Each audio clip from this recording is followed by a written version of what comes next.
તો હવે વાત કરીએ આપણે વડોદરાની. તો વડોદરા શહેરના ગાજરાવાડી પાણીની ટાંકી વિસ્તારમાંથી પસાર થતો મુખ્ય માર્ગ હાલ બિસ્માર હાલતમાં ફેરવાઈ ગયો છે. ચોમાસાની શરૂઆતની સાથે જ રોડ પર ઠેર ઠેર મોટા ખાડાઓ પડી ગયા છે અને ડામર ઉખડી જતા વાહન ચાલકોને ભારે હાલાકીનો સામનો કરવો પડી રહ્યો છે. ત્યારે જણાવી દઈએ કે વરસાદ પડતા જ રોડ ઉપર પાણી ભરાઈ જાય છે. પાણીના કારણે ખાડાઓ દેખાતા ન હોવાથી 2-4 પૈડાવાળા વાહનો ખાડામાં ફસાઈ જાય છે. દરરોજ અનેક નાના મોટા અકસ્માત સર્જાઈ રહ્યા છે. સ્થાનિકોના કહેવા મુજબ ઇમરજન્સીમાં એમ્બ્યુલન્સ કે ફાયરની ગાડી પણ આ માર્ગ ઉપરથી પસાર થાય તો જાનહાનિનો ભય રહેલો હોય છે. આ બાબતે સ્થાનિક વોર્ડ નંબર 14ના કોર્પોરેટરે તંત્રની નિષ્ક્રિયતા સામે ઉગ્ર આક્રોશ ઠાલવ્યો હતો. તેમણે જણાવ્યું કે વારંવાર રજૂઆતો કરવા છતાં તંત્ર દ્વારા કોઈ નક્કર પગલાં લેવાયા નથી.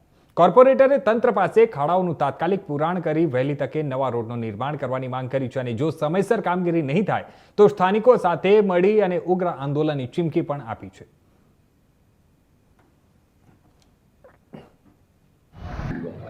વોર્ડ નંબર 14નો વિસ્તાર છે. ગાજરાવાડી પાણી ટાંકીનો પાણીનો વિસ્તાર છે. ત્યાં ગણપતિ મંદિર પણ આવેલું છે. દર મંગળવારે ભક્તોનો મોટા હોય છે. એવા જ રોડ જ્યાં વારંવાર રોડ બનાવવામાં આવે.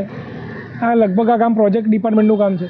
વારંવાર જગ્યાએ રોડ બનાવવામાં આવે, પાછા રોડ એક પહેલાં જ વરસાદમાં ઝાપટું પડે કે રોડ પર ખાડા પડી જાય. લોકોના મનકા તૂટી જેવા રોડ છે. કેટલી વાર અવારનવાર એક્સિડન્ટ બનતા હોય અને કદાચ વરસાદનું પાણી ભરાય તો રોડ દેખાય ના તો એક્સિડન્ટ પણ બનતા હોય, લોકોની ઈજા થતી હોય છે. એટલે તંત્રનું અમે ધ્યાન દોર્યું છે. અમને હાલમાં જ હું ત્યાં અરજી લખાઈને આવ્યો છું કે રોડ વહેલી તકે રિપેર કરવામાં આવે જેથી કરીને કોઈ ઈજા ના થાય અને કોઈ નુકસાન થાય. પરંતુ આ પહેલાં ડામર નાખો, આ પાછા ખાડા પૂરે પાછા ડામર નાખો એટલે જનતાના રૂપિયાનો ક્યાંક ને ક્યાંક વ્યય થતો દેખાઈ રહ્યો છે.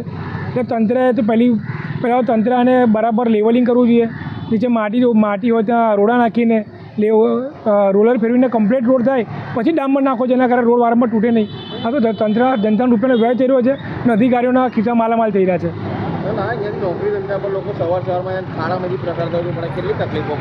આ મેઇન રોડ છે, ત્યાં વાઘોડા ડીમાં જતો મેઇન રોડ છે, આરસીસી રોડ છે. ત્યાં આગળનો રોડ સારો છે પણ આ પહેલાંનો રોડ છે ત્યાં લોકોના મનકા ભાગી જાય. લોકોને સવારે કદાચ અર્જન્ટમાં ભાગવું પડે અને ત્યાં ખાડામાં પટકાઈને મૃત્યુ ના થાય એનું પણ ધ્યાન રાખવું જોઈએ. કારણ કે લોકો અહીંથી લોકો વારે ઘડીએ પસાર થતા મેઇન રોડ છે તો લોકોથી વારે ઘડીએ પસાર થતો રોડ છે. એ લોકોને ખૂબ જ તકલીફ થતી હોય છે. લોકોના વ્હીકલને નુકસાન થતું હોય છે, લોકોના કમરના મનકાને નુકસાન થતું હોય છે. એટલે એ પણ આપણે ધ્યાન આપવું જોઈએ છે. લાગે છે કે મહાનગરપાલિકાના જે એન્જિનિયરો છે ખાલી પંખાને કમિશનરે જાતે ફિલ્ડ પર ઉતરવું પડશે. કમિશનર એસી કેબિનમાંથી બહાર નીકળવું પડશે. કારણ કે કમિશનર એસી કેબિનમાં બેસીને ભાષણો કરશે, મીડિયા ઇન્ટરવ્યૂ આપશે, નહીં ચાલે. કમિશનરે પણ વોર્ડ નંબર 14માં આવીને પરિસ્થિતિનું જોવું પડશે કઈ રીતે પરિસ્થિતિ છે. કારણ કે એસી કેબિનમાં બેવાની ડિસ્ટન્સનું પાણી પીવાથી કંઈ નહીં થાય.